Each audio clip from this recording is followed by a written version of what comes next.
السلام علیکم، آپ دیکھ رہے ہیں مبشر لقمان یوٹیوب چینل. میرا نام مبشر لقمان ہے. حافظ حسین احمد بہت ہی بڑا نام پاکستان کی سیاست کا، اور دینی حیثیت خاص طور پہ بہت بڑی اور بڑے احترام والے شخصیت ہیں. آج ان کو ہم نے ریکویسٹ کی، اسپیشلی ہمیں انہوں نے جوائن کیا. حافظ صاحب السلام علیکم، اور بہت thank you very much for joining اس. وعلیکم السلام مبشر لقمان بھائی. حافظ صاحب، میں بات کر رہا تھا جے یو آئی والوں سے، تو انہوں نے شکوہ یہ کیا، وہ کہتے ہیں کہ جی ابھی مولانا فضل الرحمان امامت کر رہے تھے تو حافظ صاحب نے پیچھے سے سلام پھیرا اور جماعت چھوڑ کے چلے گئے. یہ کیا ہوا؟ دیکھیں، جب تک مولانا صاحب امامت کر رہے تھے میں پیچھے کھڑا تھا. جب میں نے اٹھ کے دیکھا سجدے سے تو وہ مولانا کی جگہ پہ مریم مجھے نظر آ گئی امامت کرتے ہوئے. وہ تو جائز نہیں ہے. باقی آگے آپ سمجھ لیں ساری باتیں. ہاں ٹھیک ہے. تو اب مولانا پہ الزام ہے کبھی آزادی مارچ میں پتہ نہیں 2.5 ارب کمانے کا، کبھی موجودہ مارچ جو ہونی ہے اس کا سنا ہے باہر سے کو 15 ارب آیا ہے. ان میں کوئی حقیقت ہے ان باتوں میں؟ دیکھیے، مجھے یہ تو پتہ نہیں ہے حساب کتاب میں بڑا کم، خصوصاً ایسی حساب کتاب میں. لیکن ظاہر ہے بشیر بھائی، آپ سے تو بہت ہی پرانا ہمارا تعلق ہے. لیکن ایک بات میں عرض کروں گا، جہاں پر ہوتا ہے وہاں پھر پرندہ لوگ بناتے ہیں. اگر پر بھی نہ ہو تو کوئی مائی کا لال کسی پہ کوئی پرندہ نہیں بنا سکتا. تو اس کا مطلب ہے کہ آپ سمجھتے ہیں کہ مولانا جواب دہ ہیں یہ پیسوں کے معاملے میں؟ دیکھیے، پیسوں کے معاملے میں جو جواب دے وہ تو بگوڑا ہو گیا ہے. اب جو بگوڑا ہے اس سے کیا پوچھا جا رہا ہے؟ اس سے پیسوں کا جواب پوچھا جا رہا ہے. کس کے پیسوں کا؟ ملکی خزانے کے پیسوں کا. اور آپ کو پتا ہے کہ کہتے لوہے کو لوہا کاٹتا ہے، اس سے لوہار سے زیادہ کس کو کیا پتا ہوگا. لیکن پیسے کو پھر پیسہ بچاتا ہے. اب جتنا پیسہ باہر گیا ہے، یا جو فرما رہی تھی محترمہ مریم صاحبہ کی لندن تو کیا پاکستان میں بھی میری کوئی جائیداد نہیں ہے. اور میں ابھی جو بیٹھے ہوئے ہیں جناب محترم نواز شریف صاحب، تو ان پہ تو کوئی کرپشن کا کیس نہیں ہے، کیونکہ وہ وہاں اچانک ان کو لاٹری میں وہ تمام بڑے بڑے بنگلے نکلے ہیں. تو یہ جب وہ پیسہ کا حساب مانگا جا رہا ہے اور اس پیسے کو بچایا جا رہا ہے. پھر آپ کو پتا ہے 2.5% جو ہے وہ زکوٰۃ کا ہوتا ہے. ابھی تک تو بہت کم آپ بتا رہے ہیں جو بتا رہے ہیں پیسے. اگر زکوٰۃ بھی نکال کے دے دے کسی دوست کو تو ظاہر ہے آج کل دوستی ان کی جن کے ساتھ ہے تو ان کو پیسے مل رہے ہیں، ظاہر مل رہے ہیں. اور پھر ہماری پارٹی کے اجلاس میں باقاعدہ طور پر مرکزی سطح پہ کہا گیا کہ جناب آزادی مارچ میں کہ جان جے یو آئی کا ہوگا اور مال مسلم لیگ نون کا ہوگا. تو اسی پہ ہم نے اعتراض بھی کیا. اور پھر دیکھیے ابھی بھی جو کچھ چل رہا ہے، اب وہ 26 تاریخ کی بات جو ٹالی گئی ہے، اب اس 26 کو جو کچھ ہو رہا ہے اس کے لیے بھی ظاہر ہے کہ جب آپ گڑ ڈالیں گے تو میٹھا ہوگا. باوجود اس کے کہ بعض رہنماؤں کو شوگر بھی ہے لیکن پھر بھی مجبوراً. حافظ صاحب مجھے یہ بتائیے گا کہ کیا یہ صحیح ہے کہ کچھ غیر ملکی طاقتیں ہیں، ممالک ہیں، جنہوں نے پی ڈی ایم کے اندر پیسہ پھینکا بہت زیادہ؟ غیر ملکی پتہ نہیں ہے، لیکن سعودی عرب تو پہلے بھی جناب میاں نواز شریف صاحب پہ مہربان بھی تھے. اور آپ کو یاد ہوگا قومی اتحاد کے دور میں بھی ریاض الخطیب نے مداخلت کی تھی. اور یہ ہمارا ملک تو ایسا چوک اور چوراہے ہے کہ جہاں سے ہر گزرنے والا جو ہے وہ، جس طرح کراچی میں آپ چلے جائیں تو جو بھی گزرتا ہے وہاں پر تھوکتا رہتا ہے. اب ہماری بدقسمتی یہ ہے کہ اگر ایران عراق کی لڑائی ہو بھی سفارت خانے کھل جاتے ہیں اپنے اپنے مفادات کے لیے. سعودی عرب کی طرف سے بھی یہی ہوتا ہے. تو یہ ساری باتیں ہیں اور یہ کوئی ڈکی چھپی چیز نہیں ہے. ابھی بھی آپ مجھے یہ بتائیں کہ میاں صاحب کے جو ٹیسٹ رپورٹوں میں جو ہیر پھیر کی گئی تھی، یہ کیا خود بخود ہوئی ہے؟ نہیں، اسٹیبلشمنٹ نے کی ہے. اسٹیبلشمنٹ نے جا کر یہ سارا کام کیا ہے. کس کے دباؤ پہ کیا؟ بیرونی ملک کے دباؤ پہ کیا. تو یہ ساری باتیں تو کھل کر سامنے آ رہی ہیں اور پھر باقاعدہ طور پر اس کے شواہد بھی موجود ہیں. اس پہ تحقیق ہونی چاہیے. تو آپ کی باتوں سے تو مجھے یہ بالکل کلیئر ہو گیا کہ پی ڈی ایم جو ہے وہ ملک دوست نہیں ہے بلکہ ملک دشمن ہے. تو اس کا پھر مستقبل کیا ہے؟ دیکھیے مبشر بھائی، میں تو کہا کرتا ہوں کہ مستقبل وہ ہے جس کا ماضی ہو، اور جس کا ماضی بھی نہ ہو اور حال بے حال ہو تو اس کے مستقبل کی کیا پیشن گوئی کی جا سکتی ہے. یہ باتیں تو شاید آپ سے تو پہلی بار بات ہو رہی ہے، لیکن آپ دیکھ اور سن رہے ہیں، اور ناظرین سامعین بھی. تقریباً 2.5 سال سے میں ان باتوں کو جو کہہ رہا ہوں، ایک ایک بات، حالانکہ میں تو نہ کوئی تجزیہ نگار ہوں، نہ صحافی ہوں، نہ اتنا پڑھا لکھا ہوں، ایک مدرسے کا پڑھا ہوا ہوں، لیکن جو جو باتیں میں نے کی ہے اس میں سے ایک ذرہ بر بھی فرق نہیں ہوا ہے. اور وہ تمام باتیں اور جو تجزیے میں نے کی ہیں، جو میں نے معروضات پیش کی تھی آپ لوگوں کے سوالات کے، وہ تمام کے تمام ایک ایک کر کے پورے ہو رہے ہیں. تو میں سمجھتا ہوں کہ یہ جو ساری صورتحال ہے یہ کسی مستقبل کی دلیل نہیں ہے، بلکہ مستقبل جو ہے وہ ان لوگوں کا ہوتا ہے جن کا کوئی ماضی ہو، اور جو ماضی میں قوم کے ساتھ اور قوم کے جو ہے امانتوں کے ساتھ خیانت کرتے رہتے ہیں اور دیانت کو چھوڑ دیتے ہیں، پھر ان کا حال اس طرح بے حال ہوتا ہے، پھر ان کے مستقبل کی کوئی گارنٹی نہیں ہوتی. حافظ صاحب، جب پچھلا دھرنا ہوا تھا تب تو آپ جے یو آئی کی شورا میں بھی تھے، آپ بڑے قریب بھی تھے مولانا کے. اس وہ وقت کا کچھ دھرنے میں بتائیں کہ ایسی کون سی باتیں ہوئی تھیں جس کی وجہ سے آپ لوگوں نے دھرنا بند کر دیا اور چلے گئے واپس؟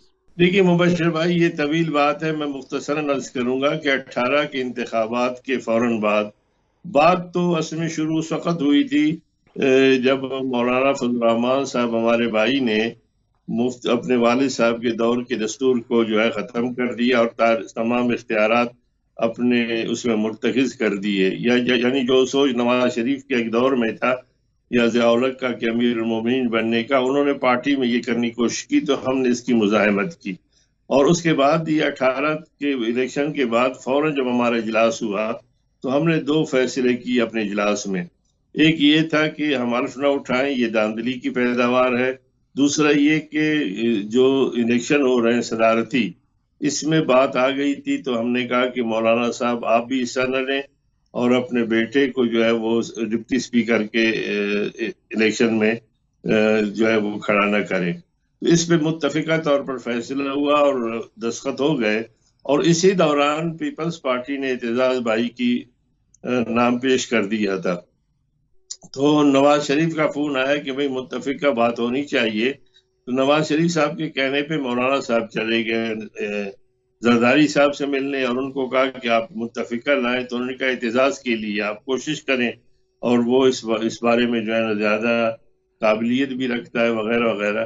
تو مولانا صاحب نے ان کی سفارشی بن کر نواز شریف کے پاس گئے دوبارہ.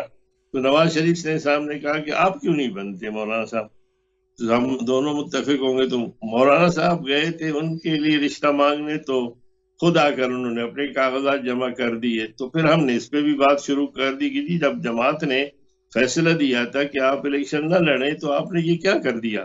کہ جی نواز شریف صاحب نے مجھے کہا. اس کے بعد جب آزادی مارچ کا مسئلہ ہوا تو پھر وہی اجلاس میں ہم نے کہا کہ مسلم لیگ نون جو ہے وہ ان کے ورکر جو ہے وہ نہیں آئیں گے ہمارے ساتھ.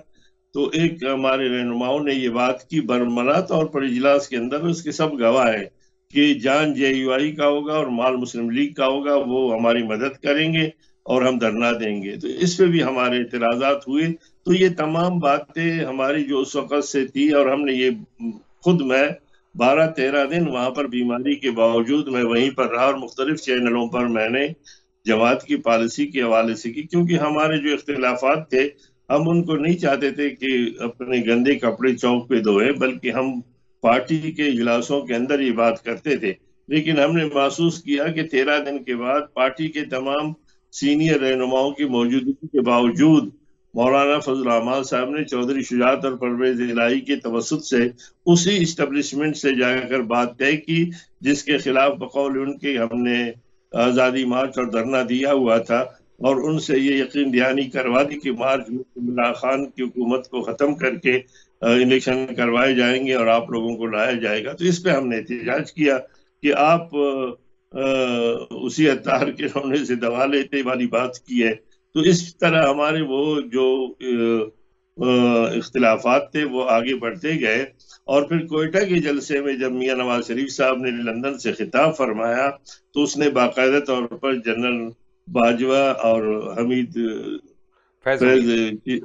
فیض حمید صاحب کے بارے میں یہ فرما دیا کہ فوج جو ہے نا ان کے خلاف بغاوت کرے، اور چونکہ میں جماعت کے اندر ترجمان کی حیثیت سے بھی میری ذمہ داری تھی، تو لوگ تمام صحافی میرے پاس آ گئے یہاں پر مختلف چینلوں سے، اور انہوں نے کہا کہ یہ جو انہوں نے بات کی ہے یہ آپ کا بیانیہ بھی ہے. یہ تو میں نے صرف مبشر بھائی اتنی بات کی ریکارڈڈ ہے، یہ میں نے کہا یہ نواز شریف صاحب کی ذاتی رائے ہے. بس اس ایک جملے کی پاداش میں مولانا فضل الرحمان صاحب نے، جن سے میں 8-9 سال پہلے جے یو آئی جوائن کر چکا تھا اور جن کے لیے یہ کندھے استعمال ہوئے تھے، انہوں نے نہ کوئی شوکاز نہ کوئی بات. 4 دن یہاں پر رہے، میری والدہ فوت ہو گئی تھی اور وہ تعزیت بھی نہیں کی، اور اخبار میں دے دیا کہ جماعت سے اس کو فارغ کیا ہے. ہم نے کہا جماعت کسی کی باپ کی جاگیر نہیں ہے، اور جمعیت علماء پاکستان کے ہم تھے ہیں اور رہیں گے. تو یہ ہے وہ کہانی جس کے علاوہ بات ہم نے کی ہے، اور ہم نے واضح طور پر کہا کہ ہم وکیل صفائی نہیں بنیں گے. اور یہ ریکارڈ پر ہے، لاہور کے اخبارات جہان پاکستان وغیرہ میں میری انٹرو چھپے ہیں پورے صفحے کے صفحے. یعنی میں سیکرٹری اطلاعات ہوتے ہوئے میں نے کہا تھا کہ یہ نواز شریف اور کرپٹ عناصر کے وکیل صفائی بننے سے جمعیت علماء اسلام کو نقصان پہنچے گا، اور ہم بند گلی میں پہنچیں گے. مولانا فضل الرحمان صاحب ہمیں بند گلی میں پہنچا رہے ہیں، اور آج قوم نے دیکھا کہ مولانا صاحب نے نہ صرف اپنی پارٹی کو بلکہ خود اپنے آپ کو بلکہ پی ڈی ایم کو سب کو اٹھا کر بند گلی میں دھکیل دیا ہے. تو یہ وہ ساری کہانی تھی جس کا میں نے مختصراً آپ کے سامنے گوش گزار کیا. آپ حافظ کو صاحب کبھی آپ کہتے ہیں کہ انہوں نے بند گلی میں دھکیل دیا، کبھی آپ کا بیان میں پڑھتا ہوں کہ جی ان کے ساتھ ہاتھ ہو گیا. ایک طرف وہ پیسے بنا رہے ہیں، دوسری طرف وہ مراد لے رہے ہیں، تیسری طرف ان کا قد بڑا ہو رہا ہے. ہاتھ کیا ہوا ان کے ساتھ؟ دیکھیے تو ایک بات ہے، آپ فرماتے ہیں آپ لوگ کی بڑی زیرک سیاستدان ہے، میں مانتا ہوں کہ مولانا فضل الرحمان ہمارے بھائی بڑے زیرک سیاستدان ہیں، اور آپ یہ بھی بات جانتے ہیں کہ جو عقل مند اور زیرک ہوتا ہے وہ غلطی نہیں کرتا، اور جب اگر غلطی کر لیا اور اپنے مشیروں سے یا اپنے دوستوں سے یا اپنے بھائی خواہوں کی بات نہیں مانا، اور جب وہ غلطی کرتا ہے تو اتنا بڑا غلطی کرتا ہے کہ پھر وہ سنبھالا نہیں جاتا. اب مشکل یہ ہے کہ جب بڑا آدمی زیرک آدمی غلطی کرتا ہے تو اسے کور کرنے کے لیے ایک اور غلطی کرتا ہے. جب اسے دو غلطیاں ہوتی ہے تو اسے کور کرنے کے لیے کئی اور غلطیاں کرتا ہے. تو پھر جو لوگ دوسرے لوگ ہیں پھر وہ بھی سمجھتے ہیں. اب جس طرح پیپلز پارٹی کے ساتھ اب حالت ہوا ہے، کیونکہ مسلم لیگ نون کی تیاری نہیں تھی، مسلم لیگ نون پاکستان کی، مسلم لیگ نون لندن کا الگ بیانیہ ہے، مسلم لیگ نون پاکستان کا الگ ہے، ان کی تیاری نہیں تھی. اب اس کو ٹالنا کیسے تھا؟ تو انہوں نے بڑی زیرک ہوشیاری کر لی، اور انہوں نے اٹھا کر اس کو صرف 10 دن پہلے یعنی 16 مارچ کو انہوں نے 26 کو لانگ مارچ کا طے ہو چکا تھا، کئی بار 2.5 سال سے یہ بات چل رہی تھی، اور 20 ستمبر 2020 کو باقاعدہ طور پر تاریخ بھی طے ہوئی تھی. 16 مارچ کو اس لانگ مارچ کے ساتھ استعفوں کو نتھی کر دیا، جبکہ آپشن جو تھا یہ الگ تھا. لانگ مارچ ایک الگ آپشن تھا اور اس کے بعد استعفے تھے. ان کو پتا تھا کہ پیپلز پارٹی استعفوں کی طرف نہیں آئے گی، اور جب ہم اس کو نتھی کریں گے تو انکار کرے گی، تو اس کے آڑ میں ہم لانگ مارچ کو ملتوی کر دیں گے. اس کو ملتوی کر کے اس کا ملبہ جو ہے سارا پیپلز پارٹی پہ پڑے گا. اب وہ لینے کے دینے میں پڑ گئے. تو یہ ساری چیزیں یہ ہوتی ہے. بند گلی میں ہاتھ اس لیے ہوتا ہے کہ جب آپ کسی کے ساتھ ہاتھ کرتے ہیں، وہ اگر کوئی چمٹی بھی ہو تو وہ بھی اپنے بساط کے مطابق جو ہے وہ اپنا بدلہ لیتا ہے. اور جس طرح ابھی سلیکٹڈ کہہ دیا مریم صاحبہ نے، تو اس کا بدلہ بھی بلاول نے لے لیا. تو جو جیسا کہتا ہے، جلال چودھری صاحب نے فرمایا کہ آپ لوگوں نے نیوٹرل کا مزہ دیکھ لیا، تو اس نے بھی کہہ دیا کہ آپ لوگ بھی تنظیم سازی کر کے کیا کرتے رہے. تو مسئلہ یہ ہے کہ جب کوئی کسی کے ساتھ ہاتھ کرتا ہے تو پھر وہ بھی اس کے ساتھ ہاتھ کرنے کی دریغ نہیں کرتا. بس آخری ایک سوال ہے، اور یہ میں دل سے کر رہا ہوں، یہ آپ سمجھیں کہ میں پلان کر کے نہیں کر رہا، آپ کی باتیں سن کے مجھے لگ رہا ہے کہ جب ہم اسلام کا نام سیاست میں لے کے آتے ہیں، مذہب کا نام لے کے آتے ہیں، اور پھر ہم کمزور لوگ ہیں، میں بھی کمزور ہوں، میں کسی اور کی بات نہیں کر رہا، ہم لوگ غلطیاں کرتے ہیں تو اس میں ہمارے مسلک کو، ہمارے مذہب کو، ان سب کی بدنامی ہوتی ہے. تو اب کیا وقت نہیں آ گیا کہ ہم تھوڑا سا سیپریٹ کر لیں دونوں چیزوں کو؟ دیکھیے گزارش یہ ہے کہ سیپریٹ کا مطلب یہ ہے کہ ایک بات میں واضح کروں کہ مبشر لقمان ہو، کسی مدرسے سے پڑھا ہوا ہو، بحیثیت کلمہ گو کہ امتی محمد صلی اللہ علیہ وسلم کے تمام تر وہ چیزیں اس پہ لاگو ہوتی ہیں جو اسلام کے بے اس سے شک، اس میں تقاضا کوئی شک کرتی نہیں. ہیں. نمبر ایک. دوسری بات یہ ہے کہ ہم تو سمجھتے ہیں کہ میں اس کے بارے میں صرف ایک ہی کہوں گا جو علامہ اقبال نے کہا تھا کہ جدا و دین سیاست سے تو رہ جاتی کہ چنگیزی. آج 23 مارچ کے حوالے سے ہم یہ کہہ سکتے ہیں کہ اگر ہم نے جغرافیائی آزادی کے ساتھ نظریاتی آزادی بھی حاصل کرتے اور اسی وقت اس نظریے کے مطابق انصاف ہوتا، سودی نظام کا خاتمہ ہوتا، مالیاتی نظام ہمارا اپنا ہوتا، صحیح بات. غریب امیر کے لیے انصاف ہی ایک طرح ہوتا، تو پھر بڑے لوگ جو ہے عدالتوں میں جاتے ہوئے لاکھوں لوگوں کو ساتھ نہ لے جاتے، پھر این آر او نہ ہوتا، پھر ملک کی خزانہ کو لوٹا نہیں جاتا.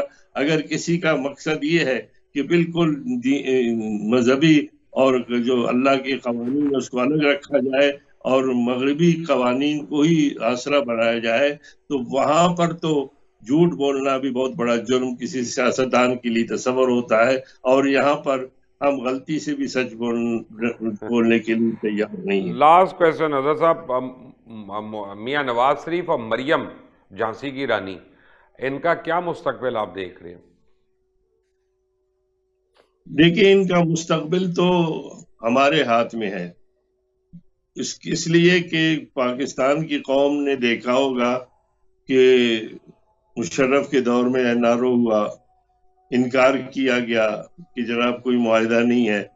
اس کے بعد رفیق حریری کی ساری باتیں سامنے آئی، پھر وہ معاہدہ بھی سامنے آیا، پھر کا 5 سال کا ہے، پھر کا 10 سال کا ہے. یہ ساری باتیں ہونے کے باوجود، پاناما کے سارے معاملات ہونے کے باوجود، اب یہ قوم کا ہے.